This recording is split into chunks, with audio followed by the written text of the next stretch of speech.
Okey, selamat pagi.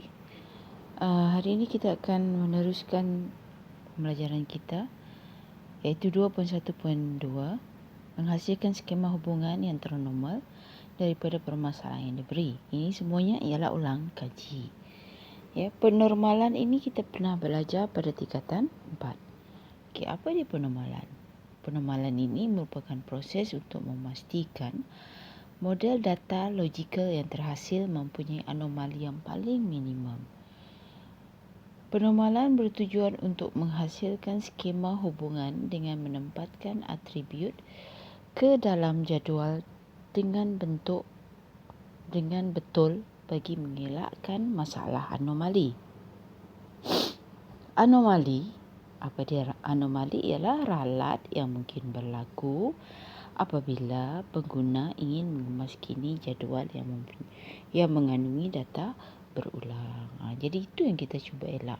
Kita nak elakkan berlaku ralat apabila kita mengemaskini data kita. Kalau kita kemaskini satu, bermaksud data yang lain pun akan ikut dikemaskini. Kita takut nanti kalau kita kemaskini satu data, yang lain tidak dikemas kini, jadi berlaku pertindihan data lah, kelewahan lah dan sebagainya.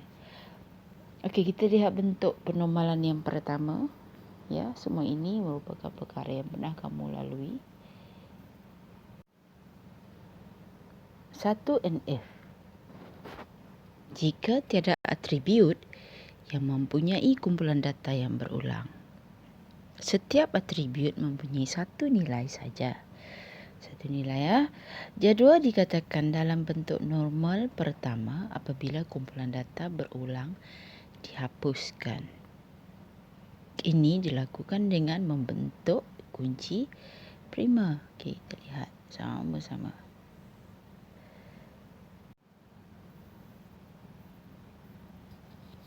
Okey.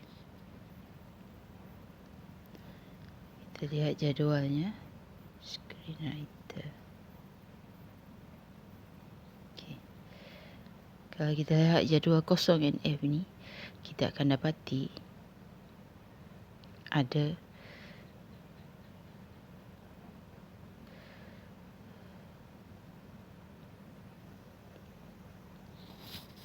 pertindihan berlaku. Ya, perulangan berlaku, ya.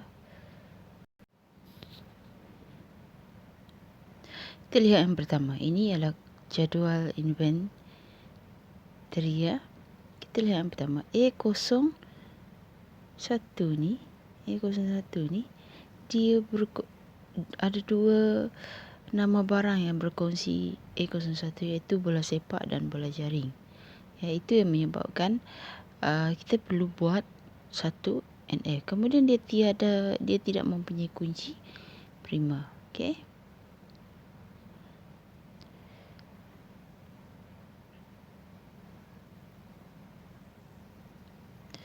Sebab tu kalau kita lihat ini bawah ini,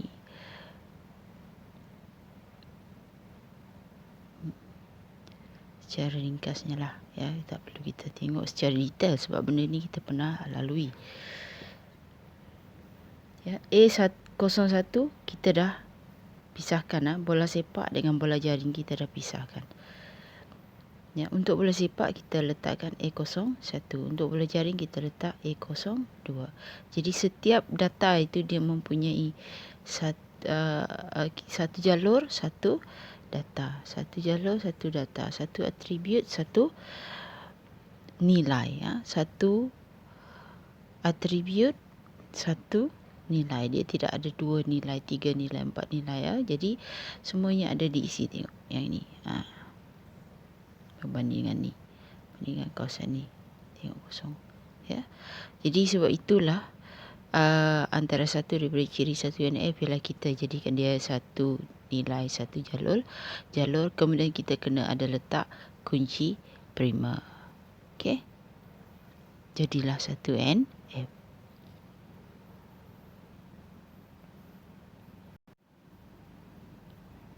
Okey, seterusnya ialah 2NF.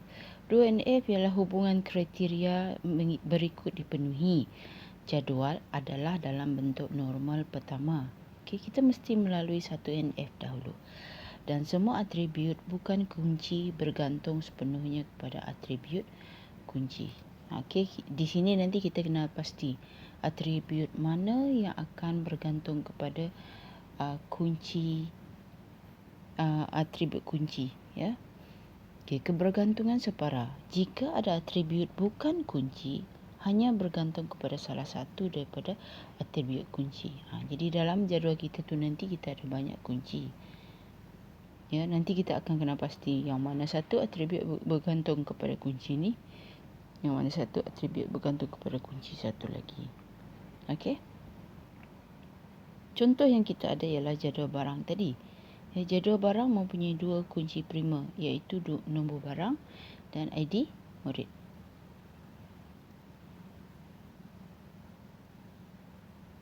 Okey, jadual tadi kita ada nombor barang dan kita ada ID murid. Okey, kita ada dua. Akan tetapi atribut nama barang, kuantiti, harga seunit, nama pembekal dan alamat hanya bergantung kepada nombor barang. Maka kita buat satu jadual untuk barang. Manakala atribut murid dan kelas hanya bergantung kepada ID murid, maka kita buat jadual murid. Okey. Okey, seterusnya hanya atribut tarikh pinjam dan tarikh pulang bergantung kepada kedua-dua kunci. Jadi ada kesilapan di dalam jadual, nanti kita ubah, ya. Jadi untuk pinjam ni kita kena buat satu jadual baru, ya, sebab tarikh pinjam dan tarikh pulang bergantung kepada kedua-dua kunci. Ya, pinjam ni sebab tarikh pinjam, barang apa yang dipinjam, siapa yang pinjam. Jadi dua-dua kunci ini, ya, penting untuk tarikh pinjam dan tarikh pulang. Maka kita buat satu jadual baru. Tapi murid ni kita ada silap sikit lah, ya. Murid ni sepatutnya ialah nama murid dan kelas. Okey, ada silap sikit. Okey, sebab itu kita ada 3. Satu ialah atribut mana yang bergantung kepada nombor barang, kita letak dalam jadual barang. Satu ialah atribut mana yang bergantung kepada ID murid, kita letak dalam jadual murid. Kemudian atribut yang tinggal tu, adakah dia bergantung kepada kedua-duanya? Kalau iya, kita buka satu lagi jadual, ya. Sebab apa? Sebab tarikh pinjam, tarikh pulang memang bergantung kepada kedua-dua kunci prima ini, ya, nombor barang dan nombor ID murid. Maka kita buat satu lagi jadual untuk selesaikan masalah kita ni tadi. Okey, itu 2NF. Okey, seterusnya ialah 3NF, bentuk permohonan ketiga. Okey, 3NF. Okey, kita lihat. 3NF, hubungan kriteria berikut dipenuhi. Ya, jadual adalah dalam bentuk norma kedua. Kita kena melalui kedua dulu, ya. Baru kita tengok ada tak kemungkinan sampai 3NF. Okey, jadual adalah dalam bentuk norma kedua dan tidak wujud kebergantungan transitif. Itu 3NF. Ya, 3NF kita cuba hilangkan kebergantungan transitif.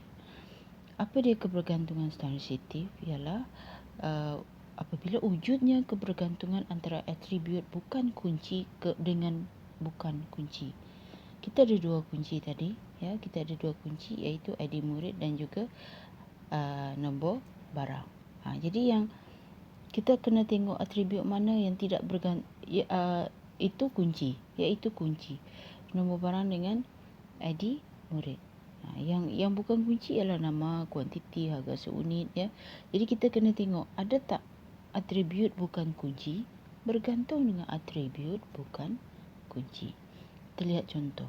Contoh, jadual barang yang berada dalam bentuk norma kedua terdapat kebergantungan transitif, iaitu atribut alamat bergantung kepada nama pembekal dan kedua-duanya adalah atribut bukan kunci. Kalau kita lihat kan, nama pembekal ini, kita lihat nama pembekal. Nama pembekal bukan kunci, alamat pun bukan kunci, tapi alamat bergantung kepada nama pembekal. Ya, itu yang disebutkan kebergantungan transitif. Bukan kunci bergantung kepada bukan kunci. Ya, penyelesaiannya cipta jadual baharu lagi. Ya, supaya kita tidak berlaku masalah anomali, masalah pertinian data dan sebagainya. Penyelesaiannya ialah cipta jadual baharu bagi atribut bukan kunci yang saling bergantungan. Okey, jadi kita ada 4 jadual.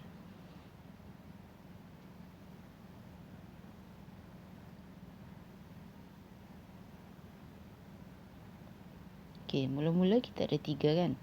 Barang, pinjam, murid. Tapi kita dapati alamat dan nama pembekal ini bergantung antara satu sama lain. Maka yang dua ni ialah kebergantungan transitif.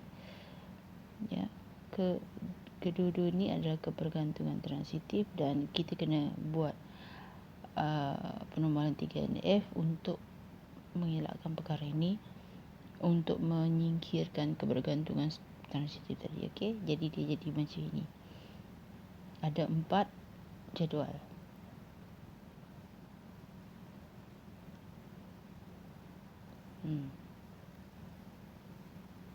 Okey, jadual yang pertama tadi ialah barang.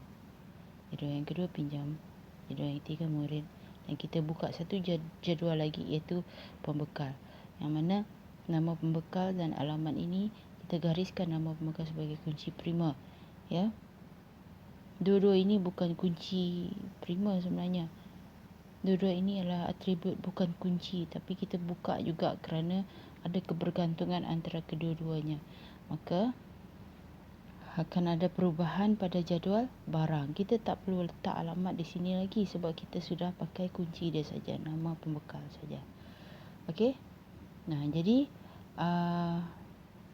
barang atributnya ialah nama barang, kuantiti, harga seunit, nama pembekal. Okey, kunci prima ialah nama barang dan kunci asingnya ialah nama pembekal. Bagi pinjaman pula, ya, nombor barang, ID murid, tarikh pinjam, tarikh pulang. Jadi nombor barang dan ID murid ni adalah kunci asing, ya, kunci asing yang dipinjamkan dalam jadual pinjaman. Yang ini tadi sebab kita nak singkirkan kebergantungan separa. Kemudian murid, yang ini ada silap sikit lagi.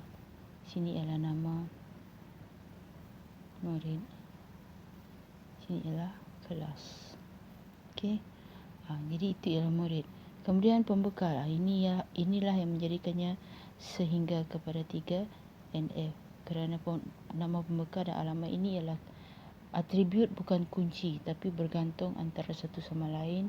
Jadi kita nak singkirkan kebergantungan transitif ini, kita buat satu jadual yang dinamakan sebagai pembekal. Kita jadikan nama pembekal sebagai kunci primernya dan alamat adalah atribut bukan kunci. Okey. Jadilah 3NF. Sekian. Itu ialah penormalan sama saja dengan yang 3 tempat yang kita pelajari. Okey.